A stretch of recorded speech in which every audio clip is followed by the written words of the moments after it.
जय Hind all of you. आपकी UP special Uttar Pradesh विशेष की क्लास स्टार्ट होने जा रही है और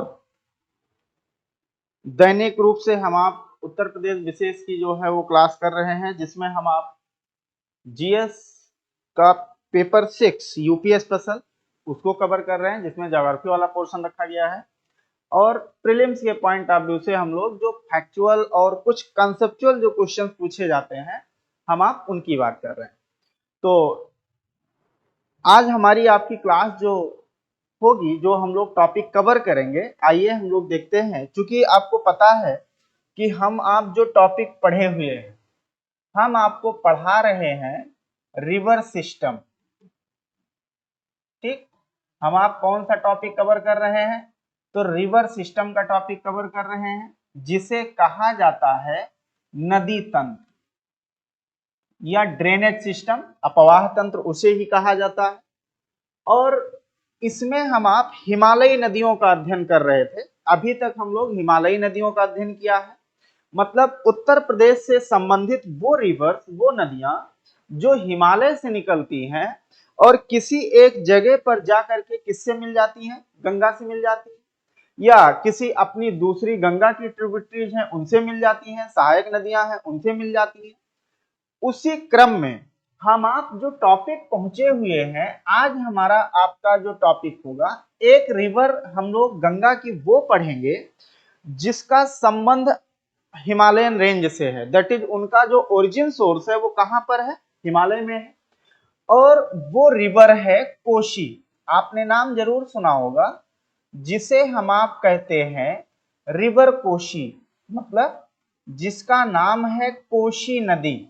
इसका भी कुछ ना कुछ प्रभाव उत्तर प्रदेश में, खासकर पूर्वी उत्तर प्रदेश में प्रत्यक्ष रूप से तो नहीं दिखता है, लेकिन बिहार से इसका मतलब जुड़ा होना वो कहीं न कहीं उत्तर प्रदेश के कुछ क्षेत्रों, खासकर पूर्वी उत्तर प्रदेश को जो है वो थोड़ा प्रभावित करता है। प्रत्यक्ष रूप से नहीं करता, लेकिन अप्रत्यक्ष रूप से, दैट इज डायरेक्टली तो नहीं करता, लेकिन इनडायरेक्टली ये प्रभाव जो है डालता। अब सबसे पहले कोसी रिवर की अगर हम आप बात करें, बहुत समझना है हमें इसको कि कोसी रिवर का जो स्रोत है, मतलब कि इसका जो ओरिजिन सोर्स है, कोसी नदी का जो सोर्स है वो है हिमालयन रेंज। एक तो हमें ये ध्यान में रखना है कि हिमालय श्रेणी जो है, मतलब कि जो हिमालयाज है, वहीं से ये रिवर निकलती है। अब हम आपको लोकेशन बताएंगे। लोकेशन इसका ये है कि हम आप सुने हैं, जानते हैं माउंट एवरेस्ट को। माउंट एवरेस्ट,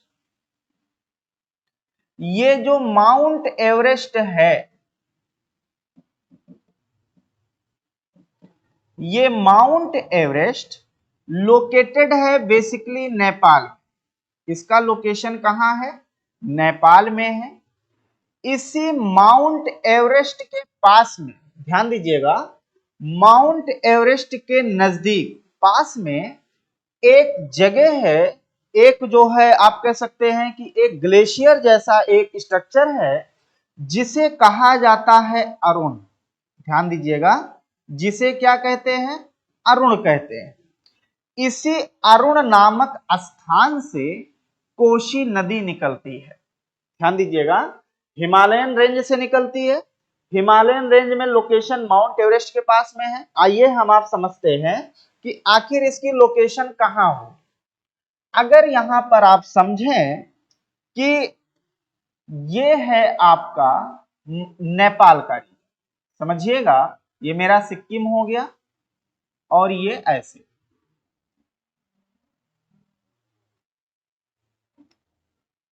ये नेपाल का रीजन है। हम आप जानते हैं कि यहां पर बेसिकली यहां पर आपका माउंट एवरेस्ट है। ये लोकेशन किसका है? तो यही लोकेशन है माउंट एवरेस्ट का। ध्यान देना है, यही लोकेशन है माउंट एवरेस्ट का लोकेशन। दैट इज कि जो माउंट एवरेस्ट है वो यहीं पर है। माउंट एवरेस्ट की जो हाइट है, इंपॉर्टेंट है एल्टीट्यूड, माउंट एवरेस्ट का एल्टीट्यूड अगर आप देखें तो वो है 8848.86 मीटर, 8848.86 मीटर किसकी जो है हाइट है, एवरेस्ट की हाइट है। अब इसी एवरेस्ट के बगल से समझने की कोशिश करना है, इसी एवरेस्ट के बगल से रिवर ऐसे निकलती है और उसी रिवर का नाम होता है क्या, तो कोसी नदी। ये कौन सी रिवर है, तो ये रिवर है कोसी, समझना है ये रिवर आपकी कौन सी हो जाएगी, तो कोसी नदी है। अब ध्यान दीजिएगा, पूर्वी, ध्यान ये देना है कि जो ये पूर्वी बिहार होगा, क्योंकि ये रीजन कहां का होगा, बिहार का, इधर से रिवर आती है जिसका नाम है गंगा। ये रिवर आपकी कौन सी है, तो यही रिवर है जिसे हम आप गंगा कहते हैं। इसी गंगा, मतलब कि जो आपकी रिवर है खासकर कोसी और ये हो गया गंगा, ये आपकी दोनों रिवर यहां पर आके मीट करती है, मतलब दोनों का जो मीटिंग पॉइंट है वो ये पोजीशन हो गया। और ये बिहार का एक जिला है, ध्यान दीजिएगा, बिहार का एक जिला है जिसका नाम है भागलपुर। क्या नाम है, तो उस जिले का नाम है भागलपुर। इसी भागलपुर जिले में आकर के कोसी नदी ज्वाइन करती है किसको, गंगा को। याद रखिएगा, कोसी गंगा की एक सहायक नदी है, एक ट्रिब्यूटरी है जो हिमालयन क्षेत्र से निकल करके बिहार, ये चूंकि ये जो रीजन ये जब नेपाल से निकलेगी तो इस रिवर का जो एरिया होगा बेसिकली वो एरिया होगा बिहार, क्योंकि ये बिहार में जो इसकी लंबाई है वो मतलब मैक्सिमम वो बिहार में है। बिहार नेपाल से निकलती है, बिहार से होते हुए भागलपुर जो कि बिहार का एक पूर्वी जिला है, ये बिहार का क्या है, एक ईस्टर्न डिस्ट्रिक्ट है, एक पूर्वी जिला है, और इसी पूर्वी जिले भागलपुर के पास आकर के कोसी नदी मिल जाती है किसके साथ, गंगा के साथ। तो ये इंपॉर्टेंट पॉइंट्स हमने आपसे कहा कि इसका ओरिजिन पॉइंट कहां पर है, ये निकलती कहां से है नदी, फिर बहती हुई इस डायरेक्शन में, चूंकि नॉर्थ में आती है। पहले इसका जो डायरेक्शन है ध्यान दीजिएगा, अगर हम आप डायरेक्शन की बात करें, इसके दिशा की बात करें, तो इसका जो दिशा है मतलब कि इसकी जो डायरेक्शन है वो डायरेक्शन आपको जो दिखेगा, पहले तो इसका डायरेक्शन आपको दिखेगा दक्षिण की तरफ, मतलब कि ये साउथवर्ड्स बहती है, मतलब कि ये दक्षिण की तरफ बढ़ती है, दक्षिणी ओर, दक्षिण की ओर। फिर धीरे धीरे इसकी जो दिशा है वो साउथ ईस्ट हो जाती है, मतलब वो दिशा हो जाती है दक्षिण पूर्व। क्या दिशा हो जाती है, दक्षिण पूर्व हो जाती है। और फाइनली जा करके भागलपुर के पास ये मीट करती है और वहीं पर ये गंगा में मिल जाती है। तो ये आपके लिए ओरिजिन पॉइंट्स का था, ये कहां से निकलती है, कहां जाकर के मिलती है, ये पॉइंट्स हमें समझना था। अब जरा ध्यान दीजिए, इस रिवर का हम आपको कुछ जो है वो फीचर बताएं। फीचर एक हम आपको जो है टर्म बताएंगे, उस टर्म का नाम है, ध्यान दीजिएगा, उस टर्म का नाम है रिवर पैटर्न। क्या नाम है, तो उस टर्म का नाम है रिवर पैटर्न।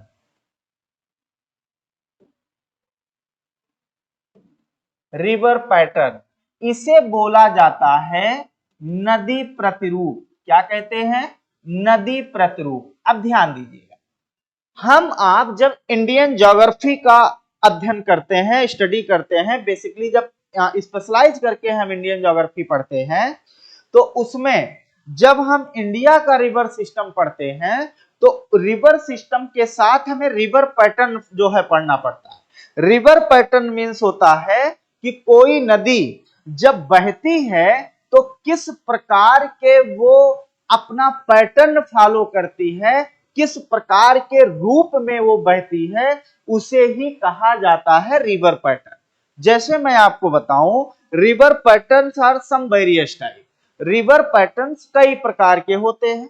जैसे एक रिवर पैटर्न होता है जिसे एंटीसीडेंट रिवर पैटर्न कहते हैं, जिसे हम आप पूर्ववर्ती नदी प्रतिरूप कहते हैं। एक रिवर सिस्टम या एक रिवर पैटर्न होता है जिसे हम आप कॉन्सिक्यूंट रिवर पैटर्न कहते हैं, जिसे हम आप अनुगामी नदी प्रतिरूप कहते हैं। एक रिवर पैटर्न होता है जिसे हम एरियल रिवर पैटर्न कहते हैं। एरियल रिवर पैटर्न मतलब कि उसे हम आप कहते हैं आर्य, उसे कहते हैं आर्य जो है प्रतिरूप। अब ध्यान दीजिएगा, ये सारे रिवर पैटर्न जो कि हम आप इंडियन ज्योग्राफी में पढ़ते हैं, क्वेश्चन भी आता है, खासकर मेंस में भी और प्रीलिम्स में भी। तो अगर हम कोशी नदी की बात करें तो कोशी नदी किस प्रकार के रिवर पैटर्न को फॉलो करती है, हम आप इसको देखेंगे। तो जो कोशी नदी है ये एक रिवर पैटर्न अभी हमने आपको बताया है जिसे कहा जाता है एंटीसीडेंट रिवर पैटर्न। ध्यान दीजिएगा, एंटीसीडेंट रिवर पैटर्न। अब ये एंटीसीडेंट रिवर पैटर्न क्या होता है ये हम आपको बताते हैं, जिसे हिंदी में इसे कहा जाता है पूर्ववर्ती, ध्यान दीजिएगा, पूर्ववर्ती नदी प्रतिरूप, पूर्ववर्ती नदी प्रतिरूप। तो ये हमें ध्यान में रखना है। अब ये प्रतिरूप क्या है, इसकी डेफिनेशन क्या है, इसकी मीनिंग क्या है, इससे क्या पता चलता है, हम आपको ये बताते हैं। एंटीसीडेंट रिवर पैटर्न वो पैटर्न्स होते हैं जिसमें जो नदी होती है, रिवर होती है, वो बाय स्ट्रगल, ध्यान दीजिएगा, वो बाय स्ट्रगल क्या करती है, मतलब कि वो संघर्ष करके, वो नदी संघर्ष करके अपने मार्ग को बनाती है। ध्यान देना है, जो नदी बहती है वो नदी जो अपना मार्ग है, जो उसका पथ है, वो अपने पथ में, रास्ते में आने वाले बहुत सारे क्या होता है, बहुत सारी कठिनाइयों को तोड़ते हुए, काटते हुए फिर वो आगे बढ़ती है। ऐसे रिवर पैटर्न को कहा जाता है क्या, एंटीसीडेंट रिवर पैटर्न। मतलब वो नदियां जिन्होंने पर्वतों के बीच से बहे हो, पर्वतों के बीच से होकर बहती हो, जो अपने मार्ग बनाने के लिए उन्होंने काफी संघर्ष किया हो, उन्हें बनाया हुआ रास्ता ना मिला हो, पहाड़ियों को काटा हो, पठारों को काटा हो, फिर वो अपना मार्ग जो है प्रशस्त की हो, ऐसे नदी प्रतिरूप को कहा जाता है क्या, एंटीसीडेंट रिवर पैटर्न, जिसे हम आप क्या कहते हैं, जिसे हम आप कहते हैं पूर्ववर्ती नदी प्रतिरूप। अब एक चीज तो ये हुआ, तो ये जो कोशी नदी है, आगे जस्ट अभी बताएंगे, दूसरी लैंग्वेज में आप इसी चीज को ये ऐसे समझ सकते हैं कि वो नदियां, वो रिवर जो हिमालय बनने से पहले बह रही थी। एक हम लोग लॉजिक लगाते हैं, खासकर इसको पढ़ने और अपने दिमाग में इसको लर्निंग वे में रखने के लिए, वो रिवर्स, वो नदियां जो हिमालय बनने से पहले बह रही थी, ऐसी नदियों को एंटीसीडेंट रिवर पैटर्न फॉलो करने वाली रिवर्स मानी जाती है। मतलब जो हिमालय जब बन रहा था उससे पहले वो बह रही थी, लेकिन जब हिमालय बना तो हिमालय के बनने के कारण उन्हें कई बार संघर्ष करना पड़ा। हिमालय बनता रहा, वो नदियां अपना रास्ता बनाती रही, और एक समय रहा कि वो हिमालय बनने के बाद भी अपने आप को उसी हिमालय से होकर बहती हुई दिखाई देती हैं। मतलब ये वो नदी होती हैं, वो नदियां होती हैं जो हिमालय, मतलब कि जो हिमालयन रेंज है, मतलब हिमालय के बनने से पहले बह रही थी, हिमालय के बनने से पहले बह रही थी। ध्यान दीजिएगा, ऐसी नदियां जो हिमालय के बनने से पहले बह रही थी, ऐसी नदी प्रतिरूप को कहा जाता है एंटीसीडेंट रिवर पैटर्न। मतलब कि एगो फॉर फ्रॉम जो है हिमालय से पहले जब वो बहती थी तो उन्हें हम आप कहते हैं एंटीसीडेंट रिवर पैटर्न, या आप ये कह सकते हैं कि वो नदियां जो बहने के लिए बहुत संघर्ष करके अपना रास्ता बनाई हैं, अपना मार्ग उन्होंने काट कर बनाया है, इन्हें एंटीसीडेंट रिवर पैटर्न कहेंगे। अब ध्यान दीजिए, चूंकि यहां पर इसकी चर्चा हमने इसलिए किया है कि जो कोशी नदी है, समझिएगा, जो कोशी नदी है वो कोशी नदी इसी प्रकार के पैटर्न को फॉलो करती है। तो इस प्रकार की पैटर्न फॉलो करने वाली जो नदियां हैं, तो एक तो आपके सामने दिख रहा है कोशी नदी इसी तरीके का पैटर्न जो है वो फॉलो करती है। कोशी नदी इसी तरीके के पैटर्न को फॉलो करती है। दूसरा, आपने नाम सुना होगा सतलुज का, ध्यान दीजिएगा, सतलुज भी इसी तरीके का फॉलो करती है pattern. That is Sutlej Himalaya बनने से पहले बह रही थी, लेकिन जब हिमालय बना तो वो संघर्ष करके अपना रास्ता उसने बनाया था। इसी के साथ इंडस जो आपकी सिंधु नदी है वो भी इसी तरीके का पैटर्न फॉलो करती है।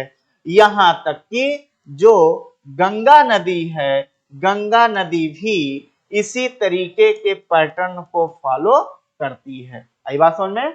तो ये नदियां हैं जो किस प्रकार के पैटर्न को फॉलो करती हैं? एंटीसीडेंट रिवर पैटर्न को फॉलो करती हैं। मतलब इन्होंने बहुत ही संघर्ष करके, स्ट्रगल करके अपना रास्ता बनाया है। तो कोसी कैसी नदी है?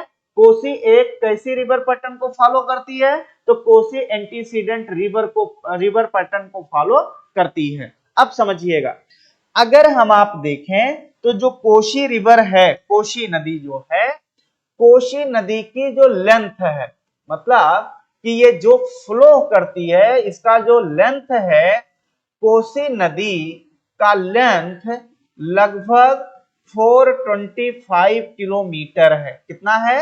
425 किलोमीटर इसकी लंबाई है। और ये भारत में, अगर हम इंडिया की बात करें तो ये नदी मुख्यतया, मतलब मेजरली, ये कहां पर फ्लो होती है? तो ये हमें देखने को मिलती है बिहार में। ये नदी कहां बहती है? तो ये बिहार में बहती है। लंबाई कितनी है? 425 किलोमीटर। लेकिन मैंने पहले ही बताया है कि इसका प्रभाव उत्तर प्रदेश का जो पूर्वी भाग है, उत्तर प्रदेश का जो पूर्वी जो है क्षेत्र है, वहां इस नदी का प्रभाव देखने को मिलता है। अब एक बात ध्यान से समझिएगा कि ये जो कोशी नदी है, इंपॉर्टेंट पॉइंट्स है, ये इस कोशी नदी में फ्लड, मतलब कि बाढ़ आने की संभावना बनी रहती है। एक बात तो ये ध्यान में रखिए कि इस नदी में क्या आता है? फ्लड, बाढ़ आने की संभावना बनी रहती है। प्रोबेबिलिटी किसकी होती है? तो प्रोबेबिलिटी होती है फ्लड की। अब एक बात तो ये हुआ। नेक्स्ट पॉइंट हम आपको इसी में बताएंगे कि ये नदी, मान लिया कि ये रिवर जो है जब फ्लो होती है, सपोज दैट ये है आपकी कोशी नदी, ऐसे बह रही है, ये कोशी रिवर है, इधर से ये गंगा आएगी, इसमें ये मिल जाएगी। अब ये जो आपकी कोशी रिवर है, ये कोशी रिवर जब यहां से निकलती है तो कोशी रिवर में खासकर जब रेनी सीजन आता है, जब वर्षा काल आता है, ध्यान दीजिएगा, वर्षा काल, दैट इज जब रेनी सीजन आता है, तो इस सीजन में ये देखा जाता है कि इसमें पानी की मात्रा बढ़ जाती है। क्या होता है? पानी की मात्रा बढ़ जाती है। तो पानी की मात्रा बढ़ने के साथ क्या होता है कि ये नदी हर बार अपने वॉल्यूम को बढ़ाती है और बढ़ाकर ये अपने रास्ते को बदल लेती है। तो ध्यान दीजिएगा, पानी की मात्रा जब बढ़ती है उसका रिजल्ट होता है कि ये अपना रास्ता दैट इज अपने मार्ग को ये क्या कर लेती है, तो बदल लेती है। ध्यान में रखिएगा, ये नदी ऐसी है जो अपने मार्ग को बदल लेती है। तो एक इंपॉर्टेंट पॉइंट्स ये है कि कोशी रिवर जो है, ध्यान देना है, कोसी रिवर इनफेमस है। इनफेमस का मतलब हुआ कुप्रसिद्ध। एक होता है प्रसिद्ध होना मतलब फेमस होना, एक होता है कुप्रसिद्ध होना। तो प्रसिद्ध होना एक पॉजिटिव शब्द है, पॉजिटिव वर्ड है, और कुप्रसिद्ध हम वहां यूज करते हैं जो किसी नकारात्मक वर्क या नकारात्मक behaviour that is negative behaviour के कारण उसको लोग जाने, उसे हम आप इनफेमस कहते हैं, कुप्रसिद्ध कहते हैं। तो ये नदी कुप्रसिद्ध है। किस चीज के लिए कुप्रसिद्ध है? अपना मार्ग बदलने के लिए। क्या किसके लिए कुप्रसिद्ध है? तो ये अपना जो पाथ है, मतलब जो फ्लो पाथ है, उसे ये चेंज कर लेती है, ये बदल लेती है, जिसके कारण हमेशा वर्षा के मौसम में यहां पर ये क्या करती हैं, ये नुकसानदायक होती है। क्या होती है? ये नुकसानदायक होती है। यहां तक कि वेल्थ की भी जो है वो क्या होता है, तो वेल्थ का भी नुकसान होता है, लॉस होता है, और लोगों की भी जो है वो कहीं ना कहीं जो है वो मृत्यु होती है इसके कारण। इसलिए इस नदी को, चूंकि ये मैक्सिमम कहां बहती है, बिहार में, इसलिए इस नदी को नाम दिया जाता है सारो ऑफ बिहार। ध्यान दीजिएगा, इसे कहा जाता है सारो ऑफ बिहार। इसी नदी का नाम क्या है, तो इसी नदी का नाम है बिहार का शोक। शोक का संबंध किससे होता है? शोक का मतलब होता है जो हमारे लिए पीड़ादायक हो, जो हमारे लिए दुख का कारण बने, उसे हम आप शोक कहते हैं। तो ये नदी खासकर बिहार वालों के लिए क्या होती है, शोक का कारण बन जाती है, क्योंकि ये हर साल जिस रूट से बह रही होती है, उस रूट से बहने के बजाय ये समय समय पर अपना रास्ता क्या होती है, बदल लेती है, चेंज कर लेती है। तो इसीलिए ये बिहार के लोगों के लिए हानिकारक सिद्ध होती है। इसीलिए इस नदी को सारो ऑफ बिहार, बिहार का शोक नाम से जाना जाता है। आई बात समझ में? तो बिहार का शोक कौन सी नदी होती है, तो कोशी नदी होती है। ये हमारे लिए इंपॉर्टेंट रखती है, यही हमें जो है यहां पर देखना था। अब एक पॉइंट, जैसे याद होगा हमने आपको बताया है राप्ती नदी को हम सारो ऑफ गोरखपुर कहते हैं, मतलब गोरखपुर का शोक कहते हैं। आप इंडियन ज्योग्राफी जब हम आप पढ़ते हैं तो दामोदर रिवर जो कि बंगाल में बहती हुई जाकर हुगली में मिलती है, उसका भी कुछ ऐसा ही रोल होता है। इसलिए दामोदर आल्सो नोन एज सारो ऑफ बिहार कहा, सॉरी बंगाल कहा जाता है, और सारो ऑफ बिहार कहा जाता है किसको, कोशी रिवर को। आई बात समझ में? तो ये कोशी रिवर का हमने आपको चीजें बताई, जो कोशी रिवर भारत में जो है वो बहती है। अब हम आप बात करेंगे इसके ट्रिब्यूटरीज की, कौन कौन सी इसकी सहायक नदियां हैं।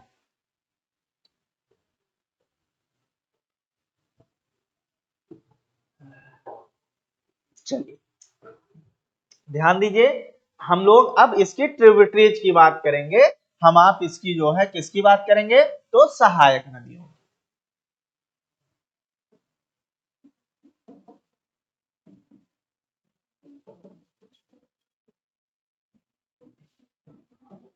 सहायक नदियां, तो इसकी जो सहायक नदियां हैं समझिएगा, इसकी ज्यादातर सहायक नदियां वो हिमालयी क्षेत्र में ही देखने को मिलती है। मतलब कि हिमालय से जब ये निकलती है एवरेस्ट के बगल में अरुण नामक स्थान से, तो वहीं पर इसकी कुछ सहायक नदियां वहीं से निकलकर इससे मिलती हैं। लेकिन आइए हम लोग देखते हैं कि इसकी सहायक नदियां कौन कौन सी हैं। जैसे ये हो गई आपकी कोशी रिवर, ये कोशी रिवर, ये गंगा हो जाएगी। अब ये जो रिवर है, ये रिवर जब फ्लो होती है तो इसकी जो ट्रिब्यूटरीज हैं, जैसे ये एक इसकी ट्रिब्यूटरी है, इस ट्रिब्यूटरी का नाम है सनकोसी। इसकी एक ट्रिब्यूटरी है जिसका नाम क्या है, तो जिसका नाम है सनकोशी। सनकोशी नाम है। तो याद रखिए, आपकी कोशी नदी की एक जो है ट्रिब्यूटरी है जिसका नाम क्या है, सनकोशी। इंपॉर्टेंट है, सनकोशी इसकी ट्रिब्यूटरी है। इसकी एक ट्रिब्यूटरी और है जिसका नाम है अरुण। जहां से ये निकलती है उसी जगह के नाम पर इसकी एक जो है ट्रिब्यूटरी है जिसका नाम है अरुण।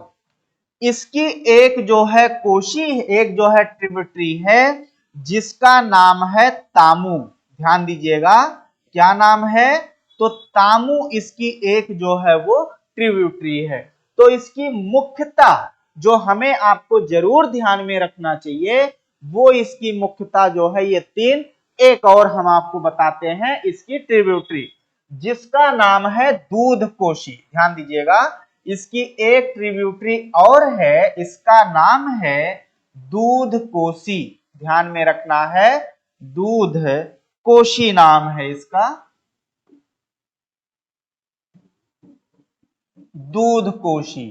तो ये जो है आपकी कोशी नदी की क्या है, कुछ जो है ट्रिब्यूटरी है। मैंने अभी बिहार के सारों की बात की थी, मैं एग्जाम्पल देकर आपको समझाता हूं कि समझाता ये हूं कि जो कोशी नदी है, एक समय ऐसा था कि बिहार का एक जिला है, भागलपुर के उत्तर में एक जिला पड़ता है जिसका नाम है पूर्णिया। आप शायद नाम सुने होंगे, चूंकि ये आ करती है भागलपुर में तो यहां मिल जाती है। भागलपुर के नॉर्थ में, उत्तर में एक जिला है जिसका नाम है पूर्णिया जिला। क्या नाम है, तो ये है आपका पूर्णिया जिला। पूर्णिया जिला ये कहां पर है, तो ये जिला है बिहार का।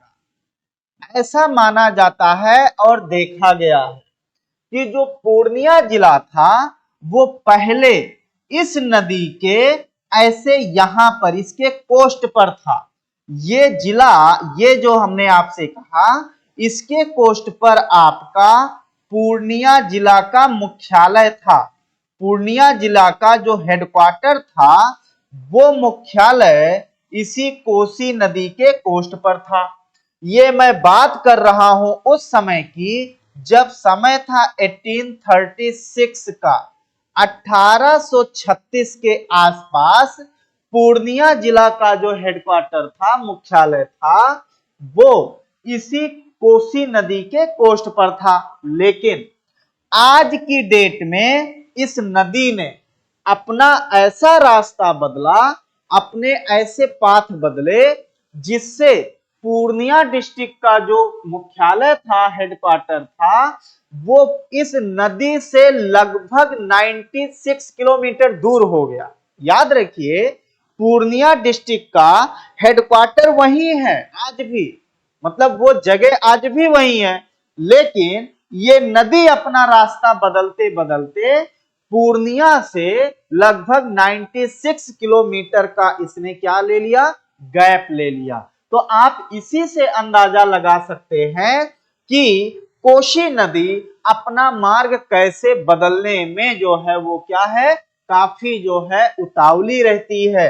तो ये ध्यान में रखना है, वर्तमान में इंपॉर्टेंट पॉइंट है, वर्तमान में जो पूर्णिया जिला है, पूर्णिया जिला ये आपकी कोसी के कोस्ट से 96 किलोमीटर क्या है, तो दूर हो गया है। ये ध्यान में रखना है। इसी से हम अंदाजा लगा सकते हैं, इसी से हम प्रोबेबिलिटी देख सकते हैं कि कोशी नदी अपना मार्ग कितनी तेजी से बदलती थी। तो ध्यान में आपको याद होगा जो अभी हमने सारे पॉइंट बताए हैं, कोशी रिवर को लेकर के। इसी के साथ अब हमारा जो हिमालयन रिवर थी वो हिमालयन रिवर आपकी कंप्लीट और खत्म होती है, जो यूपी स्पेशल के पॉइंट ऑफ व्यू से था, जिनका संबंध उत्तर प्रदेश राज्य से था। चलिए अब हम आप जो न्यू टॉपिक स्टार्ट करेंगे, याद है हमने आपसे कहा था कि हम लोगों को बेसिकली तीन जो है जो आपकी रिवर्स हैं, सिस्टम है, उनको पढ़ना है। एक वो नदियां जो हिमालय से निकलती हैं, एक वो नदियां जो आपकी पेनिनसुलर प्लेट्यू से निकलेंगी, और एक वो नदियां जो मैदानी क्षेत्र से निकलेंगी। तो अब हम लोग जो पॉइंट्स बात करेंगे वो होगा आपका जो रिवर सिस्टम हम पढ़ने जा रहे हैं इसी के पार्ट में, वो होगा आपका पेनिनसुलर रिवर सिस्टम। ध्यान दीजिएगा, अब हम आप क्या पढ़ने जा रहे हैं, तो हम आप पढ़ने जा रहे हैं पेनिनसुलर रिवर सिस्टम, जिसे हम आप कहते हैं प्रायद्वीपीय नदी तंत्र। क्या पढ़ने जा रहे हैं, प्रायद्वीपीय नदी तंत्र। अब समझिएगा, सबसे पहले तो हमें यह समझ लेना चाहिए कि आखिर ये पेनिनसुला क्या होता है, प्रायद्वीप क्या होता है। तो ध्यान दीजिएगा, हम आप किसकी बात करेंगे, प्रायद्वीप की बात करेंगे कि ये प्रायद्वीप जो है वो क्या होते हैं। समझिएगा, जिसे हम आप कहते हैं पेनिनसुला। आ जाइए समझ लेते हैं प्रायद्वीप। तो एक पॉइंट आप ध्यान में रखिएगा, प्रायद्वीप जैसे एक वर्ड होता है कॉन्टिनेंट्स, महाद्वीप। कॉन्टिनेंट्स हम आप जानते हैं कि जब पृथ्वी की उत्पत्ति हुई तो पृथ्वी पर बेसिकली दो चीजें थी। एक थी आपकी जो है पैंजिया जो कि लैंड पार्ट था, एक पैंथलासा जो कि आपका वाटर या हाइड्रो पार्ट था, वाटर मासेस था। कालांतर में कुछ समय के बाद पैंजिया टूट गया और टूट करके वो दो भागों में बंट गया। एक तो वेस्ट की तरफ, पश्चिम की तरफ खिसका, जिसे कहा गया अंगारा लैंड, जिसे कहा गया लारेंशिया। उसी लारेंशिया का फिर से ब्रेकिंग हुई और बना आपका north America, Europe and Asia. जो आपका पार्ट थोड़ा नॉर्थ की तरफ शिफ्ट हुआ वो पार्ट कहलाया गोंडवाना लैंड, और उसी गोंडवाना लैंड से बना आपका टूट करके कौन, साउथ अमेरिका, इंडियन पेनिनसुला, क्योंकि अभी बताऊंगा पेनिनसुला, आपका अफ्रीका, आपका ऑस्ट्रेलिया और ओशनिया का रीजन जो है वो बना था। पेनिनसुला, अब कॉन्टिनेंट वो लार्जेस्ट लैंड पार्ट होते हैं जिनके सराउंडिंग वाटर मासेस होता है, जिनके चारों तरफ पानी पाया जाता है, जहां पर आपको जो है टोपोग्राफी देखने को मिलता है, वेरियस टोपोग्राफी। वेरियस टोपोग्राफी मतलब कि जो अर्थ सरफेस है, अर्थ सरफेस पे बनी हुई अलग अलग संरचनाएं या स्थलाकृतियां दिखती हैं, लाइक माउंटेन, प्लेट्यू, प्लेन दिखता है, वैलीज दिखती हैं। तीसरा, इन क्षेत्रों में आपको कहीं ना कहीं वाइल्ड लाइफ या लाइफ दिखती है। लाइफ में फौना भी आता है, जंतु भी दिखते हैं, और फ्लोरा दैट इज माउंटेन भी, आपके पेड़ पौधे भी जो है देखने को मिलते हैं। उसे हम कॉन्टिनेंट कहते हैं। जब हम प्रायद्वीप की बात करते हैं तो प्रायद्वीप वो रीजन होता है, ध्यान देना है, जो तीन तरफ से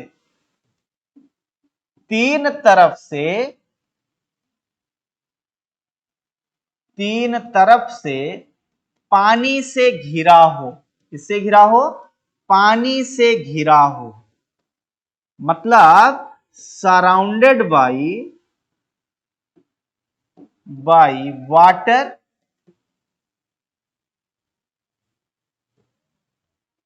बाई थ्री ऑल डायरेक्शन।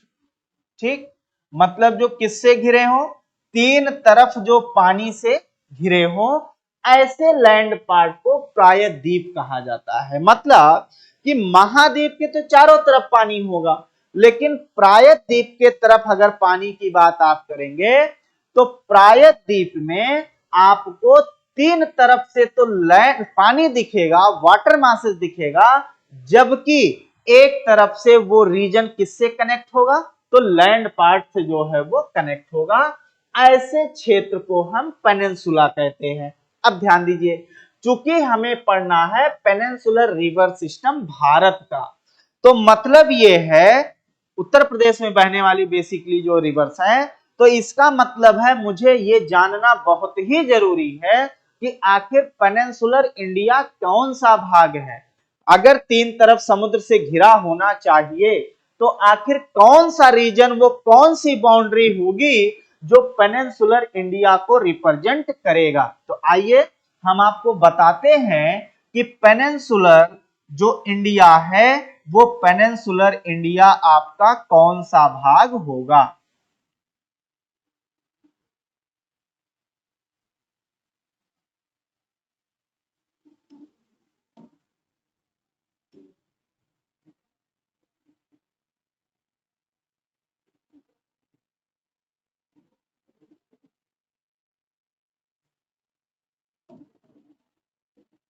चलिए इसी से हम आप समझते हैं। अब आप देखिए,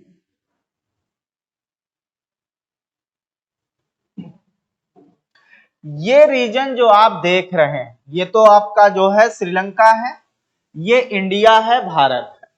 भारत में जब आप ध्यान देंगे तो आपको ये जो रीजन है इसका नाम है अरबियन सी। इसे क्या कहते हैं, अरब सागर बोला जाता है। ये है आपका अरबियन सी। यहां पर आप देखेंगे तो इस रीजन में आपको बे ऑफ बंगाल दिखेगा। ये कौन सा रीजन है, तो बे ऑफ बंगाल है, जिसे हम आप कहते हैं बंगाल की खाड़ी, समझिएगा। और जब एकदम स्ट्रेट साउथ में रहेंगे, दैट इज ऐसे स्ट्रेट रहेंगे, वर्टिकल रहेंगे, तो ये रीजन हो जाएगा, इसे कहा जाएगा इंडियन ओशियन। क्या कहते हैं, इंडियन ओशियन, जिसे हम आप हिंद महासागर कहते हैं। अब ध्यान दीजिएगा, ये जो हिंद महासागर है, इस हिंद महासागर का ही अरब सागर और बंगाल की खाड़ी इसी का भाग है। याद रखिएगा कि चूंकि पूरी पृथ्वी पर हम 5 ही ओशियन का नाम लेते हैं, नॉर्थ और साउथ को मिलाकर, अटलांटिक, पैसिफिक, इंडियन, तो जब 5 ही हैं तो और जो छोटे छोटे सी हैं, समुद्र हैं या गल्फ हैं, वे हैं, वो इन्हीं ओशियंस के पार्ट हैं।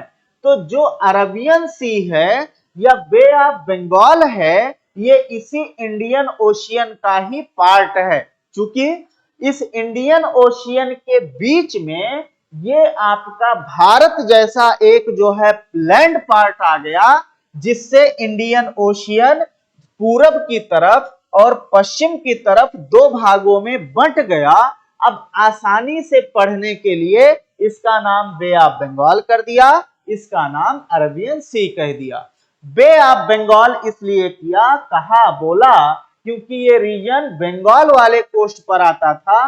बंगाल मींस आज का बंगाल नहीं, पहले का बंगाल, जिसमें आज का बंगाल भी आता था, जिसमें बांग्लादेश भी आता था, कुछ क्षेत्र उड़ीसा का आता था, थोड़ा सा आंध्रा का आता था। तो इसीलिए इसको एज अ आइडेंटिटी दी गई बे ऑफ बंगाल।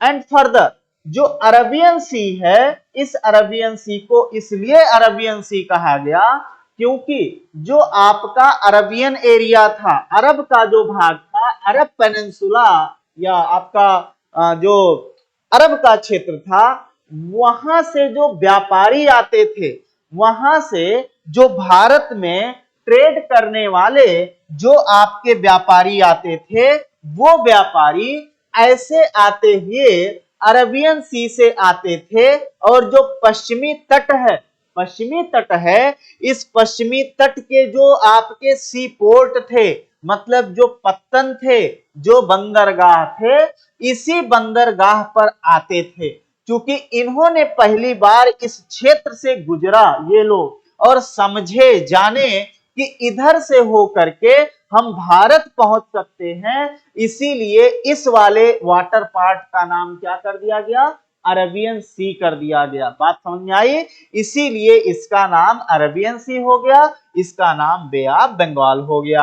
अब ध्यान दीजिएगा, तो यहां पर आप समझिए, अगर ये भारत है, इधर से पानी दिख रहा है, इधर से पानी दिख रहा है, और आपका साउथ में वाटर मासेस है, पानी का क्षेत्र है, तो इसका मतलब ये पेनिनसुला हो जाएगा।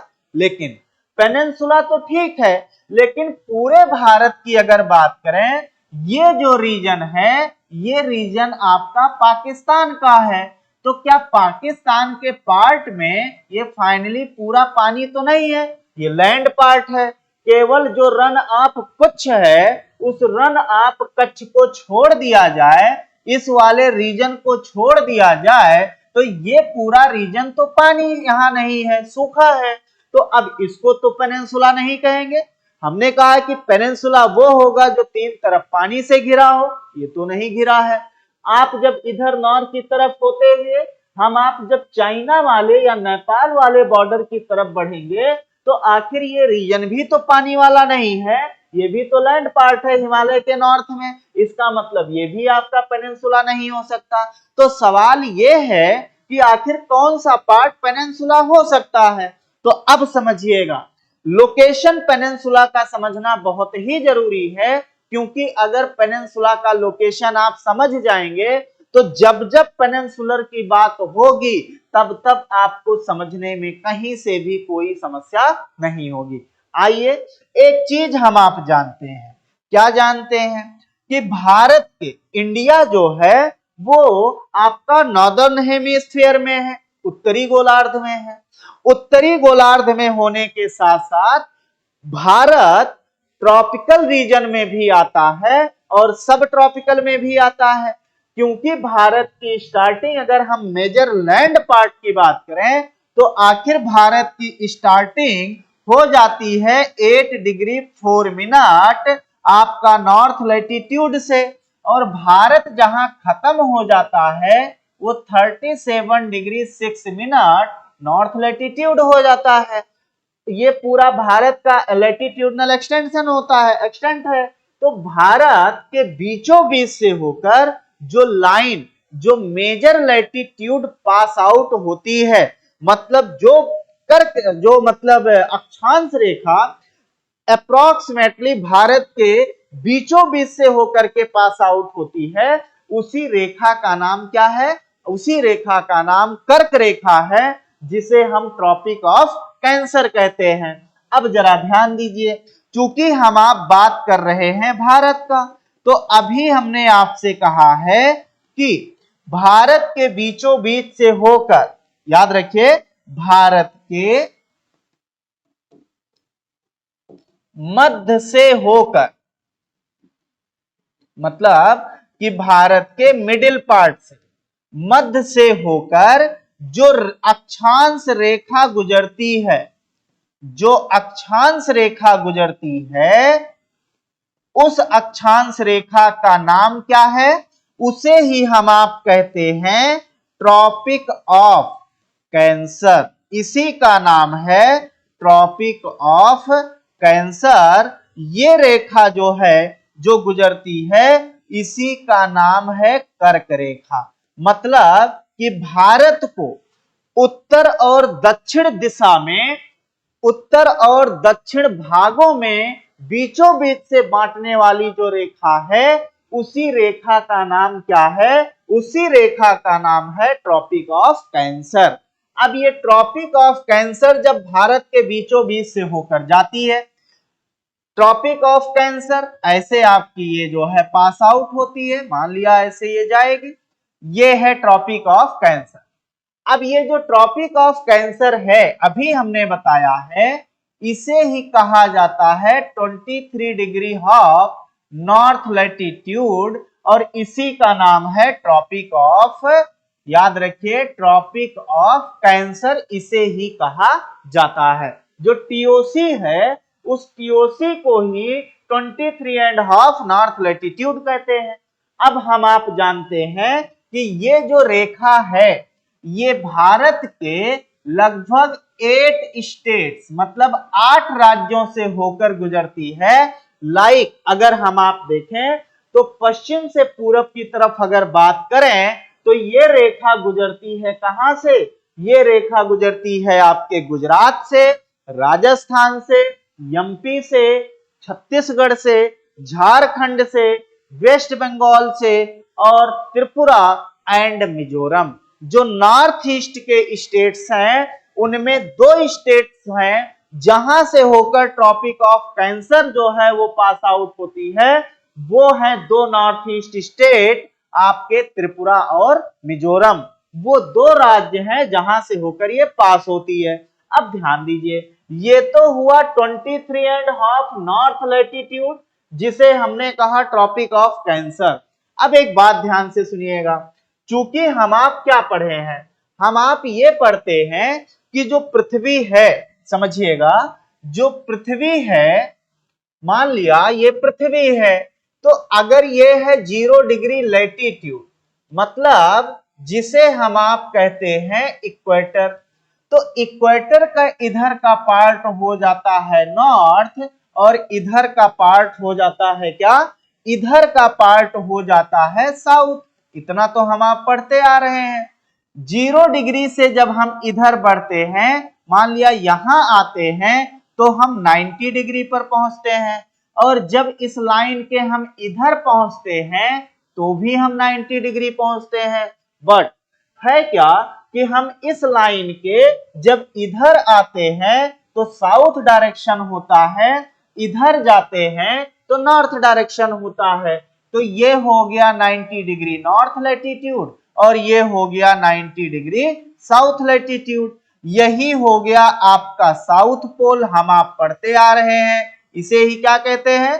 साउथ पोल कहते हैं। और इसे ही क्या कहा जाता है? तो इसे ही कहा जाता है नॉर्थ पोल। इतनी बात समझे होंगे। अब जब आप इस लाइन के इधर जाएंगे तो 0 के बाद 1 2 3 4 एंड हम लास्ट में जो है अचीव करेंगे 90 डिग्री को, तो इनके साथ नॉर्थ लिखा जाएगा और इधर जो होंगे वो सब साउथ लिखे जाएंगे। अब इस लाइन के अकॉर्डिंग देखें तो अपना भारत यहां पर है, ये भारत की लोकेशन होगी, ये है भारत। मतलब 0 डिग्री के टोटल इंडिया जो है वो नॉर्थ डायरेक्शन में लोकेटेड है, मतलब हम साउथ में नहीं हैं। हमारे साथ साउथ का कोई भी लेना देना नहीं है, हम साउथ से किसी तरीके से जुड़े नहीं हैं। तो अब जरा ध्यान दीजिए, इसी केस को हम आपको यहां बताएंगे कि अगर ये 23 है, इसका मतलब कि 0 डिग्री नीचे है, जो है आपका इक्वेटर भूमध्य रेखा विषुवत रेखा नीचे है। तो जब इधर हम ऐसे बढ़ेंगे तो ये आपको एक रेखा यहां पर देखने को मिलेगी। 23.5 है, मतलब 22 के बाद 23 आया होगा। तो इधर 0 से जाएंगे तो रास्ते में हमें एक लाइन देखने को मिलेगी ऐसे, उस लाइन का नाम हो जाएगा 22 डिग्री नॉर्थ लैटिट्यूड। क्या होगा? 22 डिग्री नॉर्थ लैटिट्यूड। और ये जो 22 डिग्री नॉर्थ लैटिट्यूड है, इसके दक्षिण में अगर आप नजर डालें, ध्यान दीजिएगा, जब आप दक्षिण में नजर डालेंगे तो आपको ये जो रीजन देखने को मिल रहा है, ये वाला रीजन, ये रीजन अब आप बताइए एग्जैक्टली एक डिफाइंड तरीके से ये 3 तरफ समुद्र से घिर गया कि नहीं घिर गया? बताइए, 3 तरफ समुद्र से घिर गया। अभी जब यहां बंद कर दोगे तो ये ट्रायंगल बन जाएगा। यहां से अगर हमने लाइन ड्रॉ की है 22 डिग्री, तो ये जो रीजन इधर का है ये एग्जैक्टली आपको ट्रायंगल बनता हुआ दिख रहा है, और यही ट्रायंगल आपका पेनिनसुला हो जाएगा, क्योंकि ये एग्जैक्ट लोकेशन वो है, ये वो खंड है। अब ध्यान दीजिएगा, यहां पर आप समझिए, ये वो खंड है, जैसे यहां पर हम आपको समझा रहे थे, हमने कहा कि ये आपकी ये लाइन ऐसे, ये यहां से कहा कि 22 डिग्री पास आउट होती है। अब आप जब नजर डालेंगे तो जब ये इसको बंद कर दिया जाएगा तो ये रीजन पूरी तरीके से 3 तरफ समुद्र से घिरा हुआ दिखेगा ना, इधर से हो जाएगा आपका अरेबियन सी, इधर से हो जाएगा अरब सागर, इधर से हो जाएगा बे ऑफ बंगाल, बंगाल की खाड़ी, और इधर से हो जाएगा आपका Indian ocean, that is Hind महासागर। अब आप बताइए, जो कुछ इसमें दिखेगा उसे ही पेनिनसुला बोला जाएगा। मतलब कि 22 डिग्री 22 डिग्री उत्तरी अक्षांश, 22 डिग्री नॉर्थ लैटिट्यूड के जो दक्षिण में चीजें हैं, मतलब जो साउथ में आपको कुछ देखने को मिलेगा, जो कुछ आपको दक्षिण में देखने को मिलेगा, इसी दक्षिण में जो साउथ में जो रीजन होगा उसे ही हम आप कहेंगे इंडियन पेनिनसुला। तो अब आशा करते हैं कि आप पेनिनसुला समझ गए होंगे कि प्रायद्वीप भारत के पर्सपेक्टिव में क्या होता है। तो 22 के नीचे जितना रीजन आपको दिखेगा वो सारा का सारा रीजन क्या हो जाएगा, पेनिनसुला हो जाएगा। चूंकि ये पेनिनसुला इंडिया से जुड़ा है, भारत से जुड़ा है, इसलिए इस पेनिनसुला का नाम हो जाएगा इंडियन पेनिनसुला। तो ये आपको पेनिनसुला देखना था, समझना था। अब हम उन रिवर्स का अध्ययन वही करेंगे जो नदियां कहां से निकलती हैं, इस पेनिनसुला वाले रीजन से निकलती हैं। अब पेनिनसुला में आप वो रिवर देखेंगे जो थोड़ा सा कहां से जिनका ओरिजिन होता होगा, तो विंध्यन रेंज से होता होगा। वो रिवर्स आप देखेंगे जो कहां से निकल रही होंगी, जो सतपुड़ा रेंज से थोड़ा निकल रही होंगी, ध्यान देना है। तो इन सभी नदियों का जब आप अध्ययन करेंगे तो उन्हें पेनिनसुलर रिवर के नाम से जाना जाएगा। तो आज अभी हम लोगों ने ये समझा, कोशी रिवर के बारे में पढ़ा समझा, हमने आपको इंडियन पेनिनसुला बताया कि आखिर इंडियन पेनिनसुला क्या है, उसकी बाउंड्री क्या है, कौन सा क्षेत्र है जो इंडियन पेनिनसुला को जो है वो बनाता है। अब चूंकि इंडियन पेनिनसुला की ही बात हुई है तो यहां पर हम आपको ये बता देते हैं कि ये बेसिकली इंडियन पेनिनसुला ये बना है वॉल्केनिक इरप्शन से। ध्यान में रखना है, ये किससे बना है, वॉल्केनिक इरप्शन से बना है। मतलब कि ये जो रीजन है ये बना हुआ है ज्वालामुखी विस्फोट से। यहां पर कुछ ना कुछ आपको दिखेगा ज्वाला, मतलब कि मैग्मा का प्रभाव देखने को मिलेगा। पूरा तो नहीं, लेकिन कुछ रीजन ऐसा है जो ज्वालामुखी लावा से बना हुआ है, और यही लावा बाद में कन्वर्ट हो गया किसमें, बेसाल्ट में कन्वर्ट हो गया, और यही बेसाल्ट बाद में जो है कन्वर्ट किसमें हो गया, ब्लैक सॉइल में कन्वर्ट हो गया। इसीलिए इस रीजन के कुछ क्षेत्रों में आपको ब्लैक सॉइल देखने को मिलेगा। चलिए, हम लोगों ने आज जो है कोशी रिवर कवर कर लिया, हम लोगों ने जो है आपका जो पेनिनसुला है इंडियन पेनिनसुला कवर कर लिया। अब नेक्स्ट लेक्चर में हम लोग जस्ट यही पढ़ेंगे कि पेनिनसुला से कौन कौन सी रिवर्स निकलती हैं। चलिए, थैंक यू, धन्यवाद, मिलते हैं ब्रेक के बाद। जय हिंद।